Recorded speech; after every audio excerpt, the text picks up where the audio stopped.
December 17th, 1944. A frozen dawn near the Belgian village of Lanzerath, close to the German border. The temperature hovered just below freezing, a thin fog drifting low through the pines. In a shallow trench line overlooking a snow-covered pasture, Sergeant John C. Mowlds of the 109th Infantry Regiment wiped frost from the receiver of his Browning M2 heavy machine gun. The weapon had been emplaced the previous night, its tripod legs half frozen into the earth. Down the road, shapes began to emerge grey silhouettes, moving with unnatural stillness through the morning mist. Germans. A column of paratroopers from the Sixth Fallschirmjäger Regiment advancing north toward the Elsenborn Ridge, part of Hitler's last gamble in the Ardennes. Before we jump back in, tell us where you're tuning in from, and if this story touches you, make sure you're subscribed because tomorrow I've saved something extra special for you. Mowlds' orders from the battalion commander had been simple: hold until the tanks come up. But the tanks were still miles away, their engines stalled behind traffic jams of retreating units.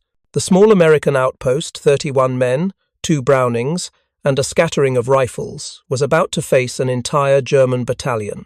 As the leading German platoons crept to within 50 yards, the Americans did nothing. No rifle fire, no mortar shells, only the faint clack of boots in frozen snow.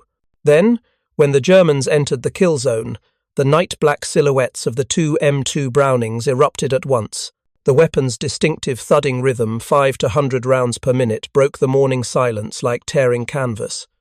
In less than 5 minutes, over 600 German soldiers lay dead or wounded in the open field. The survivors retreated in disbelief, certain they had stumbled into a full machine gun battalion. The truth was far smaller. Just 2 Browning M2s and a handful of men who understood what the weapon could do. To the Germans, the M2 was an impossibility, a heavy anti-aircraft weapon somehow wielded with infantry precision. To the Americans, it was the inevitable product of an industrial empire that could manufacture not only the machine gun itself, but the ammunition, logistics, and doctrine to make it decisive. Yet the story of that morning was not about hardware alone. It was about the death of a belief system, a confrontation between 2 armies that interpreted the same battlefield through entirely different philosophies of war.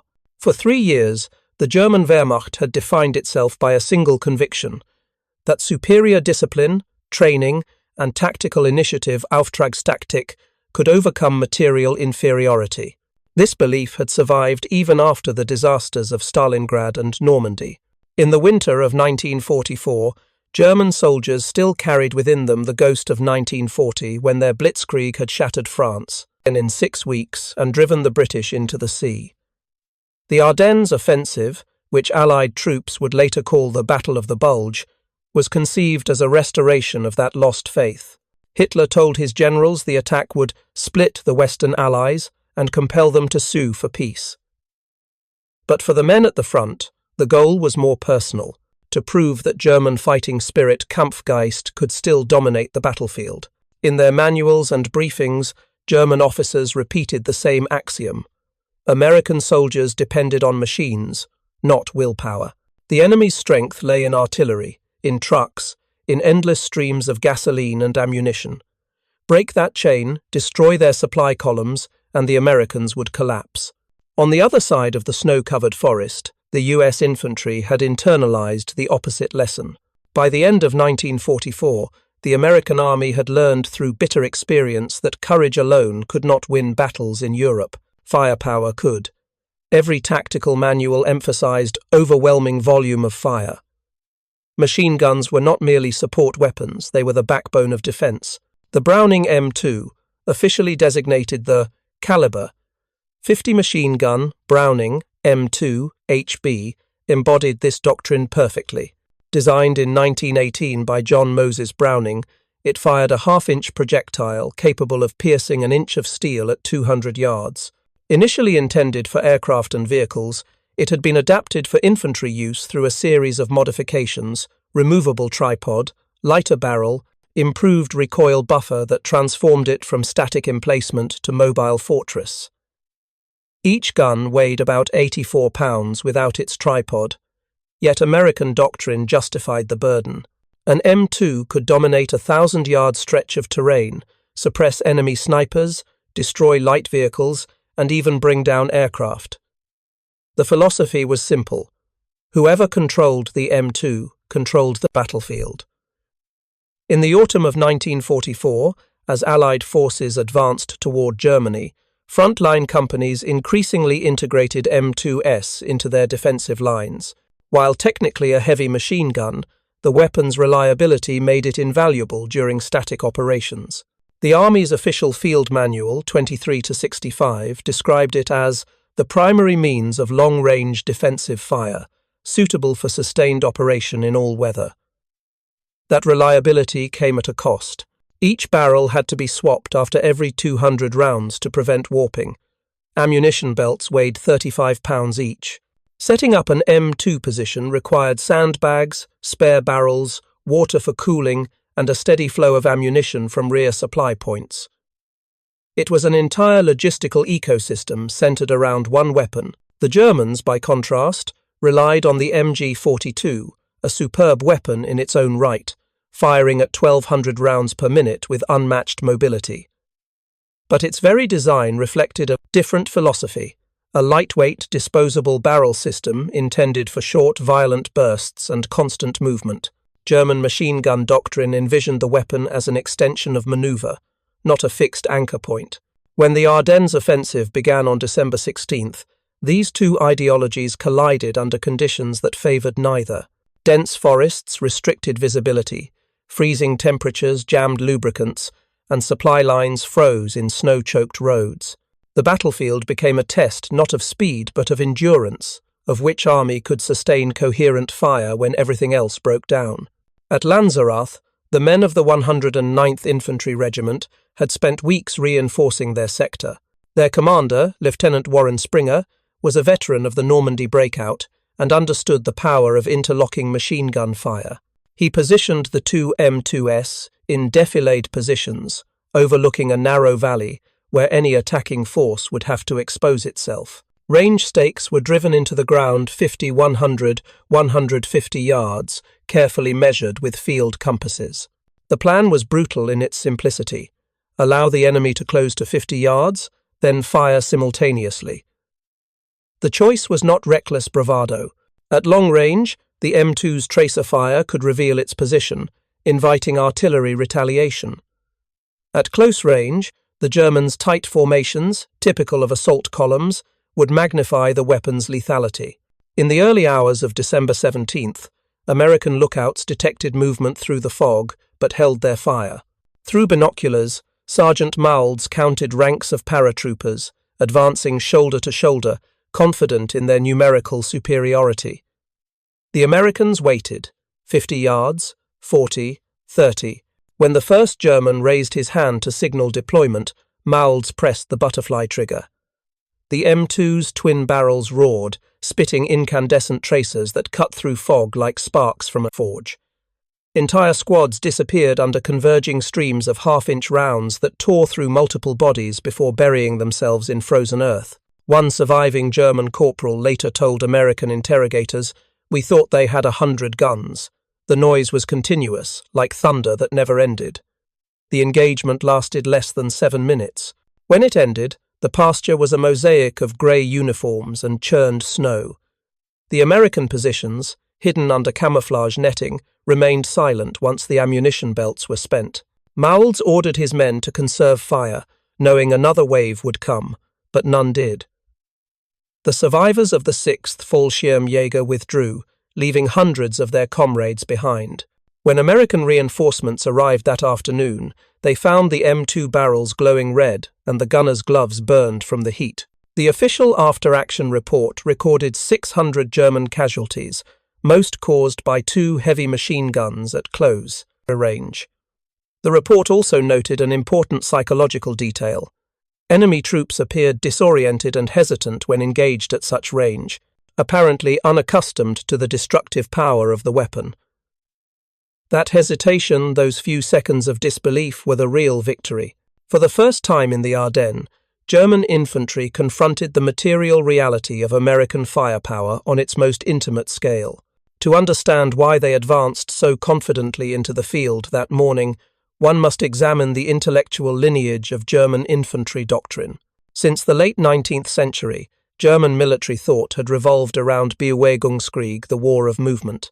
The ideal soldier was one who acted aggressively, closing distance rapidly to overwhelm the enemy before superior firepower could take effect. The MG-42 and MP-40 submachine gun were products of this mindset: light, fast, and suited to offensive bursts. By 1944, however, that doctrine was colliding with industrial reality. German logistics were collapsing.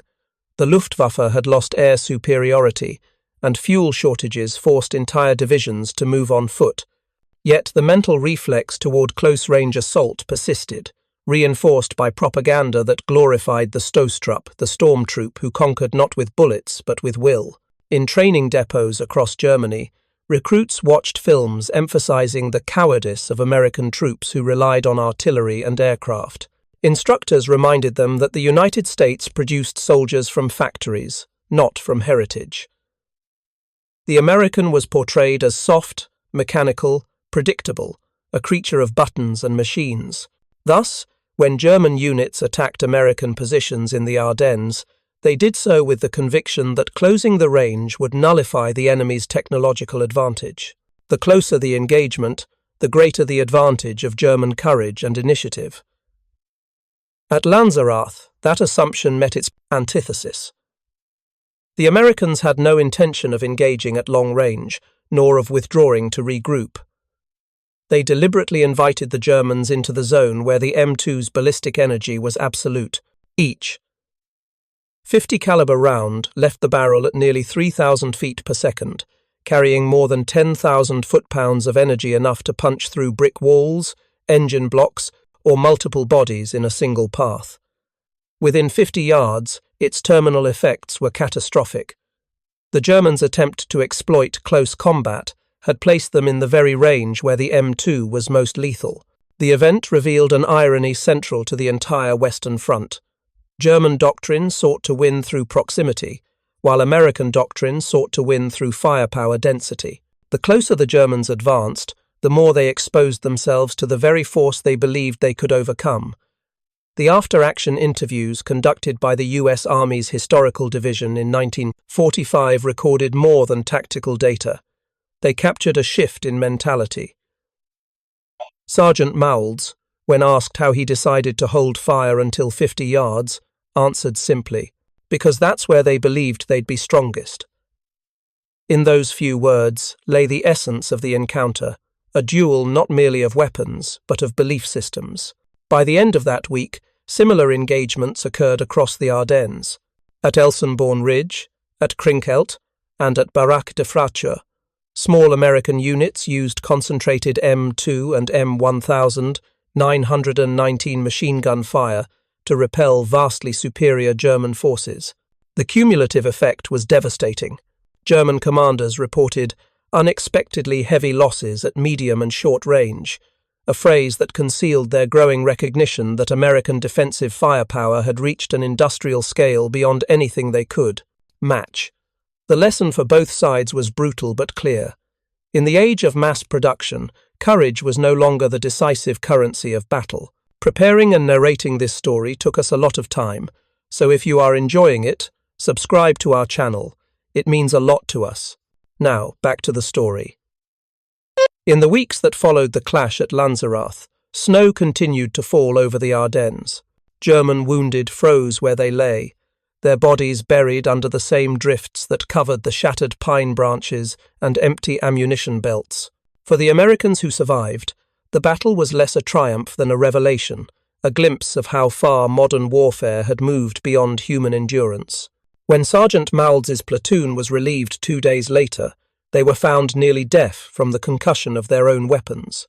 The twin M2 Brownings had fired more than 9,000 rounds in less than 10 minutes of combat, a volume of fire that, in theory, should have melted both barrels. Yet both guns still functioned.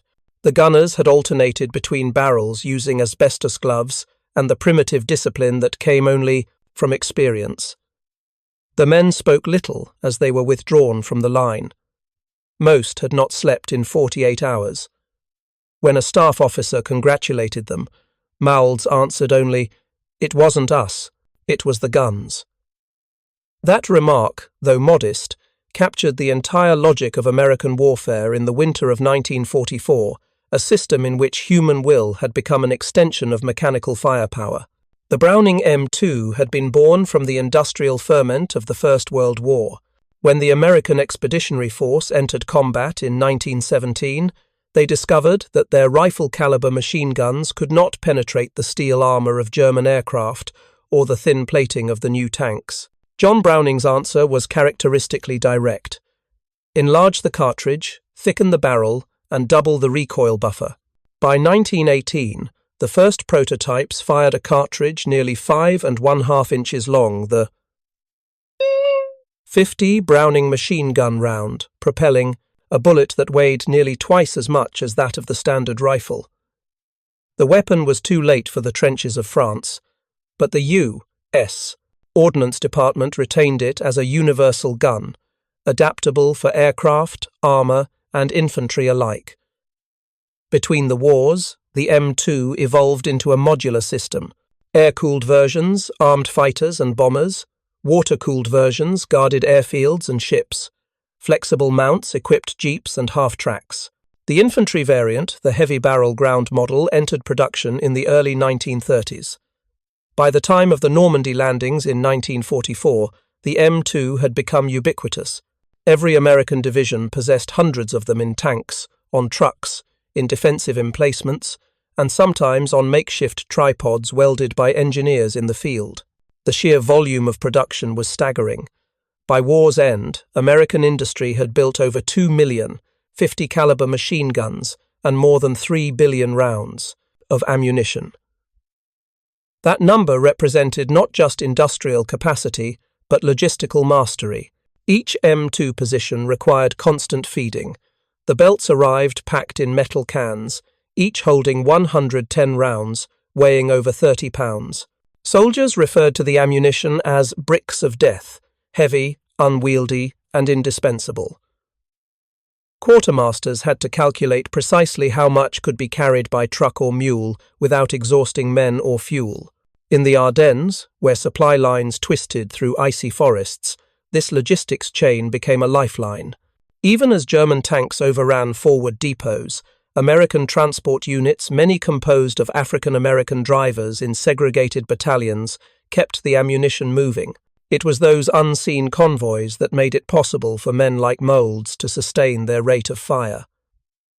German soldiers who survived the encounter were stunned not only by the lethality of the M2, but by the rhythm of its fire. The MG-42, their own mainstay, had a take-fay fall.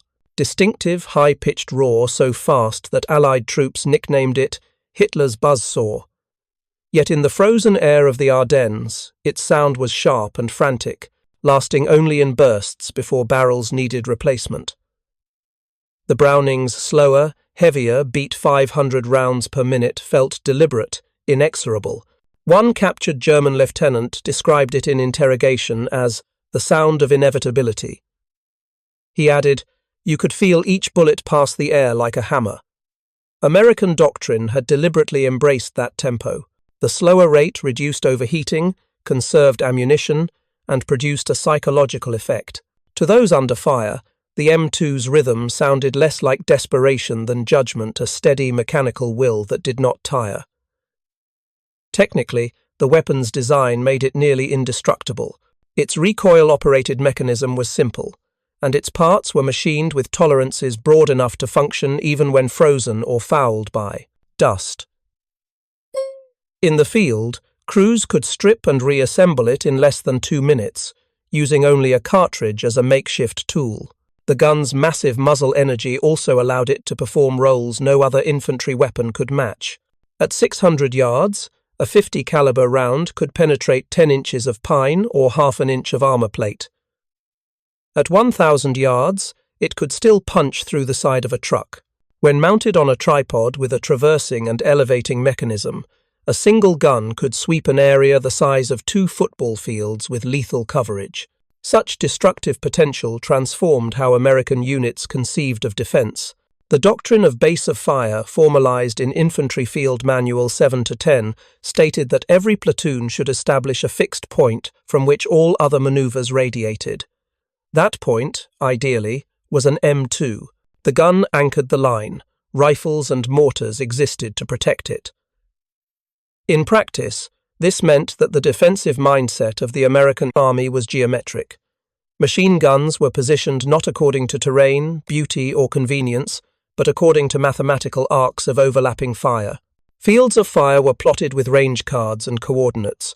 Distances were measured with compasses and marked with stakes. In an age still haunted by the imagery of charging infantry, the American soldier had become a technician of death, calculating angles and trajectories. German field manuals, in contrast, still spoke of Schwung momentum, energy, the spiritual drive of attack. Though the Wehrmacht had adopted machine guns as its core weapon since the 1930s, its tactical imagination remained kinetic. Positions were meant to be temporary. The essence of victory lay in movement. The M2, therefore, represented not only a physical obstacle but a metaphysical one. It turned the German ideal of motion into slaughter. At the operational level, the consequences were immediate. In the first 4 days of the Ardennes offensive, German divisions lost more than 10,000 men to defensive machine gun and artillery fire alone. American units, though often outnumbered, compensated with volume. A single infantry regiment might expend 50,000 .50 caliber rounds in a week.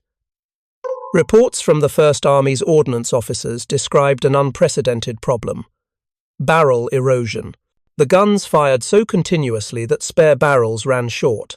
In some cases, crews improvised by rotating guns between positions or filing the locking lugs to extend barrel life.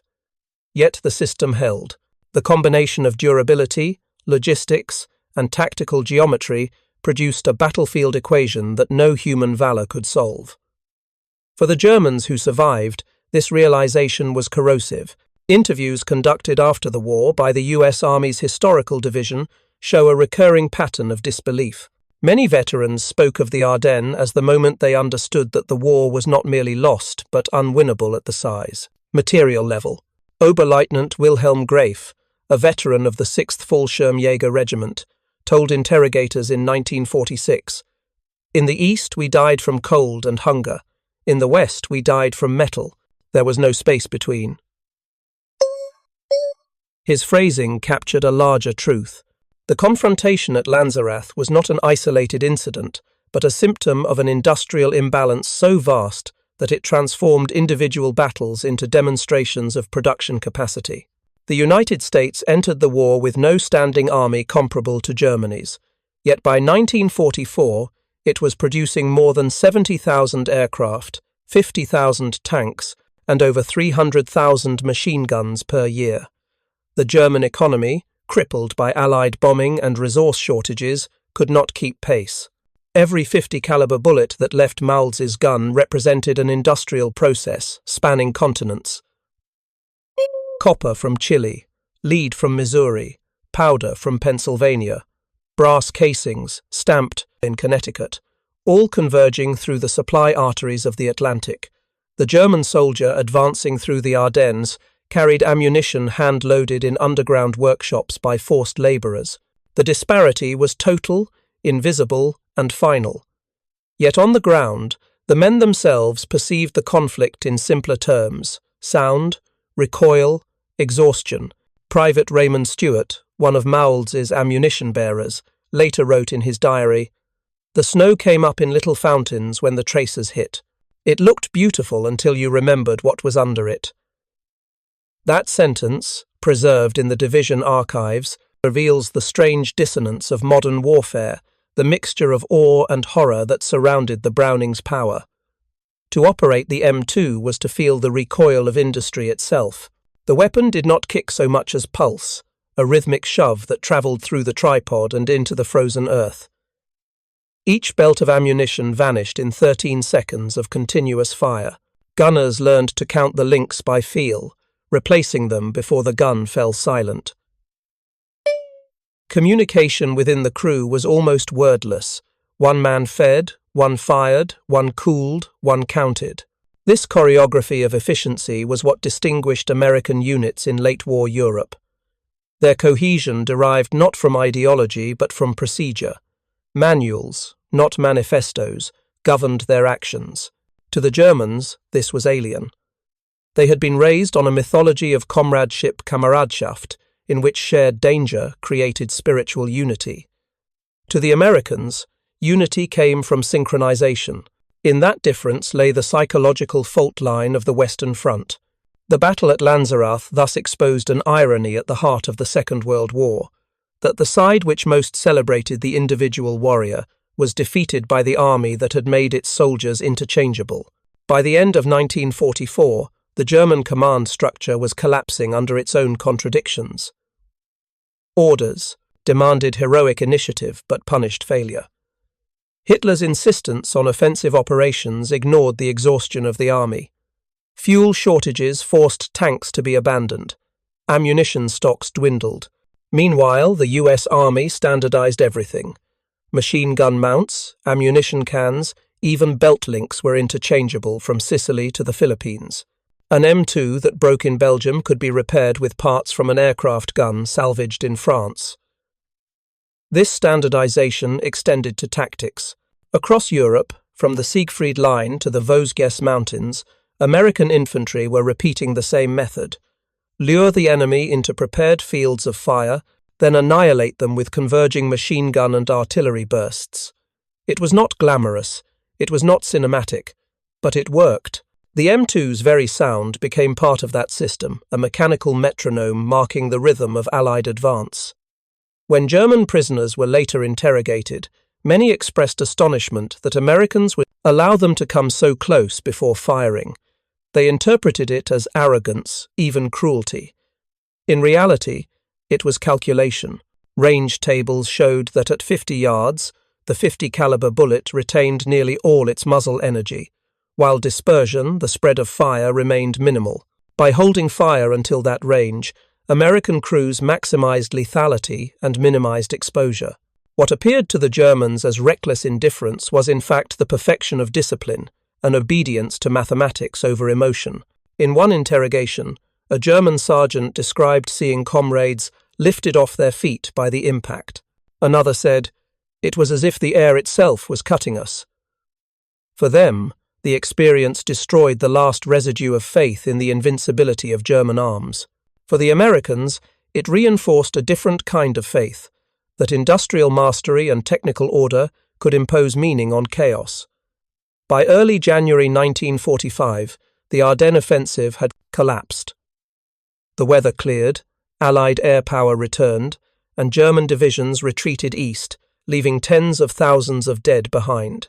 The M2S of the 109th were cleaned, rebarreled, and remounted for the next advance. But within the quiet of their dugouts, many soldiers found themselves haunted by what they had seen. The neat geometry of their fields of fire could not erase the memory of bodies lying in patterns that matched those diagrams. Sergeant Mowlds, who survived the war and returned to Iowa, refused to keep any souvenirs. When asked by a local newspaper what he remembered most, he said only, "The sound stopped, and the snow kept falling." His words echo the moral silence that followed industrial warfare, the realization that victory had been achieved not through valor, but through the application of mechanical certainty. The Browning M2 would outlive every ideology of the war. It would serve in Korea, Vietnam, the Persian Gulf, and beyond, its basic design unchanged. Engineers attempted to replace it for decades, but none succeeded. Even in the 21st century, soldiers in distant deserts would still hear its same slow, relentless beat. It had become, in effect, the voice of modern firepower, impersonal, patient, and absolute. The irony of Lanzerath lies not in the 600 who died, but in the belief that sent them walking into that field. Both sides carried faiths inherited from earlier wars, the Germans in courage, the Americans in calculation. The Browning M2 did not merely kill men, it killed illusions. In the frozen dawn of December 17th, 1944, When those two guns opened fire, history pivoted on a mechanical rhythm. The old world of willpower and heroism ended in that valley, replaced by a new reality in which victory belonged not to those who charged bravely, but to those who measured precisely. And as the snow covered the field, it erased the footprints of both the believers and the calculators, leaving only the silent geometry of their encounter. When the snow melted from the Ardennes in early spring 1945, it revealed not a battlefield but an archive. Weapons lay where they had cooled. Shell cases gleamed like brass fossils under the thaw. In the ditches, twisted ammunition belts stretched across the mud, connecting the dead as if still feeding an invisible gun. Army photographers catalogued everything: spent casings, splintered helmets, even the warped tripod of Mowlds' gun. What they didn't capture was the strange silence that hung over the forest once the shooting stopped. For those who had lived through that hour of mechanical fury, silence itself became unbearable. In the months that followed, the men of the 109th Infantry moved east through Germany, crossing ruined villages and abandoned factories that once built the same weapons they'd faced. The pace was slow. Resistance collapsed not with battles, but with surrendering columns of men who looked less like soldiers than refugees from their own ideology. Sergeant Mowlds' platoon never fired the twin Brownings again. They were loaded onto trucks bound for Antwerp, officially marked serviceable for redeployment. But the guns had already fulfilled their role. The rest of the war would be fought not by courage but by momentum. When the war ended in May 1945, American officers wrote after-action reports that tried to translate chaos into doctrine. They spoke of fire superiority, sustained suppression, depth of field.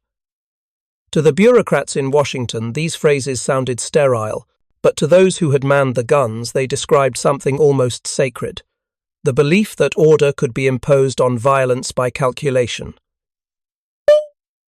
The U.S. Army had discovered that its greatest weapon was not any single machine, but a system, an ecosystem of logistics, training, and repetition. The M2 had simply been the purest expression of that system, a machine whose simplicity mirrored the industrial logic behind it. Historians later called this the American way of war: to overwhelm, not outmaneuver; to measure, not improvise. The Ardennes had proven that the method worked even under surprise and chaos. At Fort Benning, new manuals distilled the lessons. Engagement ranges must be selected for maximum probability of incapacitation. One line read, echoing the logic of the 50-yard ambush. The sentence was cold, mathematical, yet behind it lay the memory of snow, smoke, and bodies that refused to fall cleanly. 5 years later, another winter war erupted. This time the mountains were Korean, not Belgian. The temperature was the same, the enemy different, but the sound, the deep, hammering beat of the M2 was identical. At the Chosin Reservoir, Marines used Browning heavy barrels to cut Chinese human wave assaults to ribbons.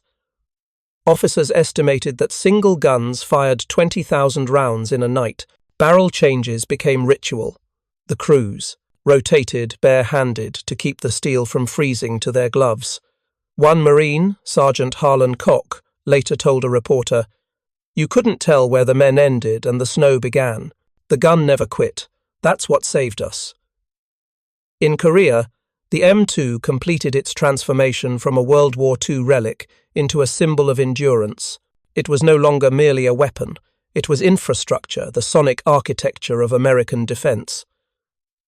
Unlike most wartime weapons, the M2 did not age. While aircraft became jets and tanks sprouted computers, the heavy Browning remained unchanged: the same springs, the same cam grooves, the same charging handle that soldiers had yanked in Normandy.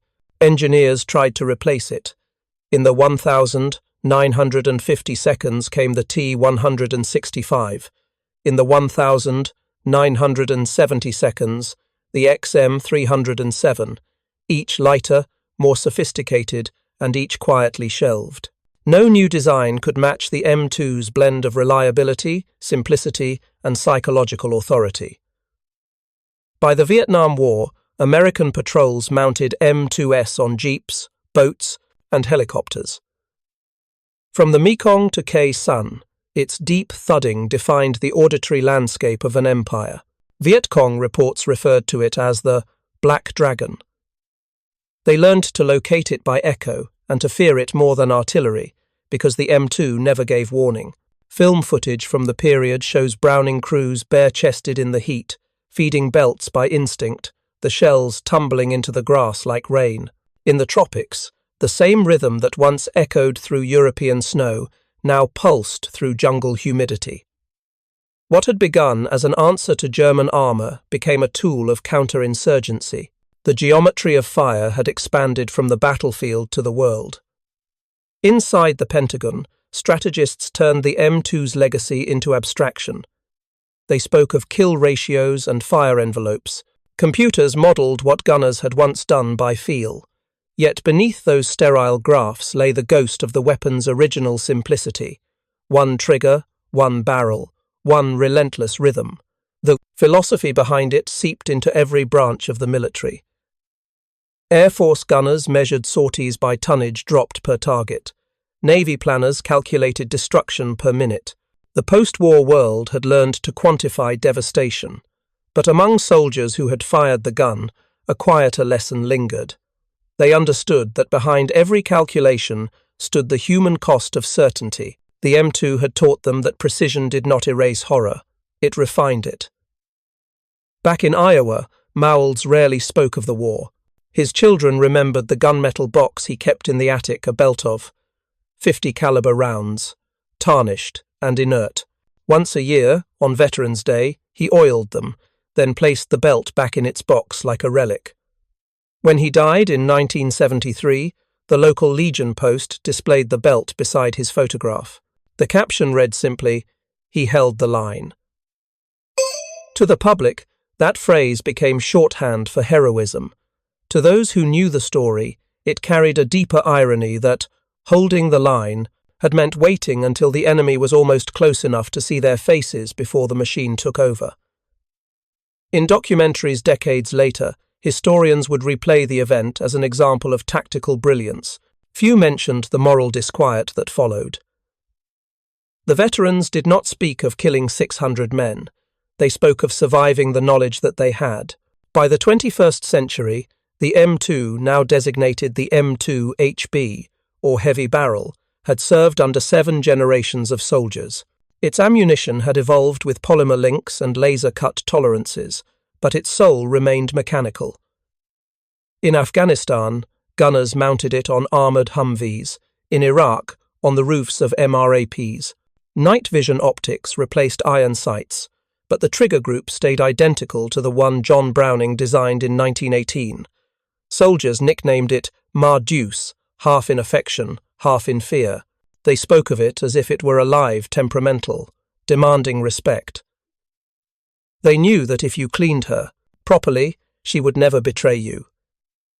If you ignored her, she would jam when you needed her most. On distant outposts, its thump echoed across mountains, where no one remembered Belgium or Korea, yet every echo carried that lineage, the sound of industrial continuity. Military psychologists later studied what they called the distance paradox. The easier it becomes to kill, the harder it becomes to feel. The M2 embodied that paradox perfectly. Its range and power separated act from consequence. You did not see the faces, only the tracers. Yet for the gunners, there was also intimacy in the rhythm. They felt the pulse through their shoulders, smelled the burnt powder, saw the snow or dust leap in perfect sync with the trigger. Killing became mechanical, but witnessing remained human. Historians have argued that this tension between detachment and immersion defined modern warfare. The Browning, they say, was not just a weapon but a rehearsal for the age of drones and precision strikes, where operators sit miles away yet watch every impact in high definition. The moral architecture built around the M2 efficiency, calculation, inevitability, would later underpin the entire logic of remote war. In 1967, a young West Point graduate named Colonel Harlan Koch, the same Marine who had fought at Chosin, published a classified monograph titled Fire Superiority in the Age of Saturation Warfare. His thesis began with a sentence that could have been written at Lanzerath. The purpose of the machine gun is not to kill an individual, but to deny the enemy the idea of movement. Koch argued that the M2 had changed the psychology of battle. Victory no longer required annihilation. It required paralysis. The enemy who could not move was already defeated. That idea spread through NATO doctrine. Suppression became the new mantra. Instructors told recruits that a single gun could dominate a landscape by presence alone. The M2 thus became both a weapon and symbol, the embodiment of deterrence through volume. In the deserts of Iraq, an army gunner named Specialist Leah Ramirez once described firing an M2 at a vehicle that refused to stop at a checkpoint. "You don't hear the rounds," she said later. "You hear the pause between them. It's the pause that decides if you keep shooting." Her words unknowingly echoed Mowlds' silence from 60 years earlier. The weapon's essence, the space between beats, had not changed. In military museums today, the M2 sits behind glass, polished to a mirror sheen. Visitors see a relic. Veterans see a metronome of survival. Every generation projects its own morality onto it. The good war, the forgotten war, the endless war.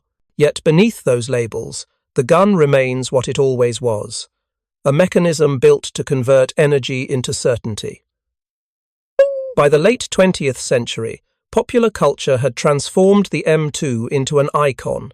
Films portrayed it as the sound of American dominance mounted on tanks in Saving Private Ryan, on helicopters in Apocalypse Now.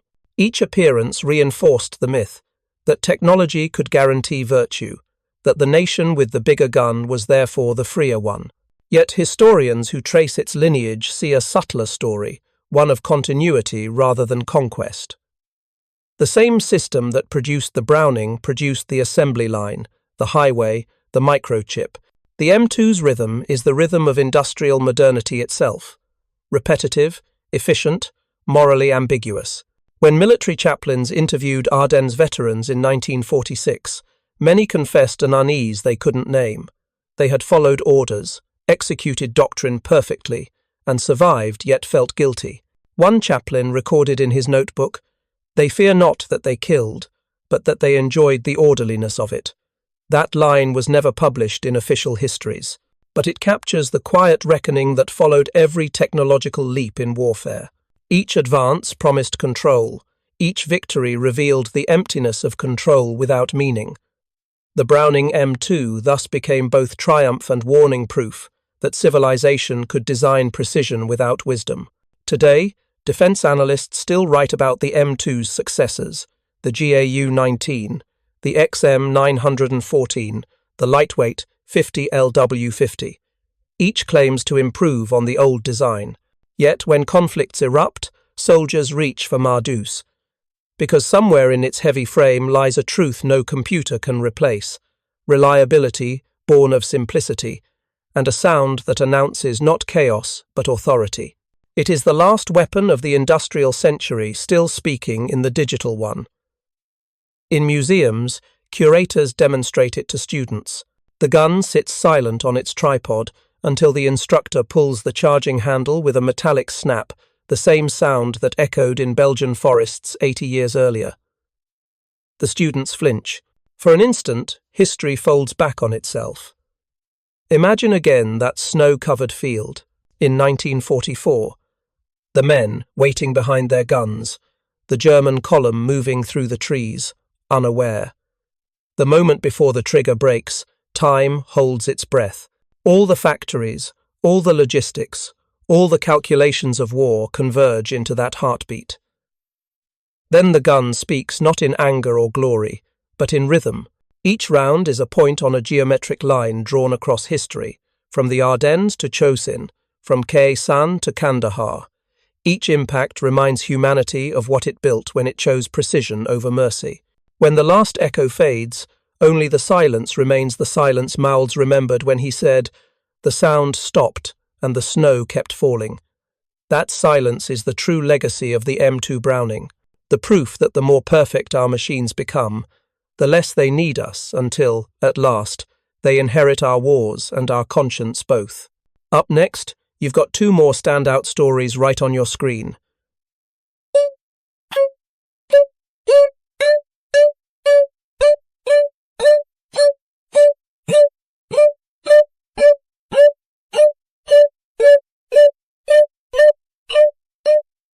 You won't want to pass these up.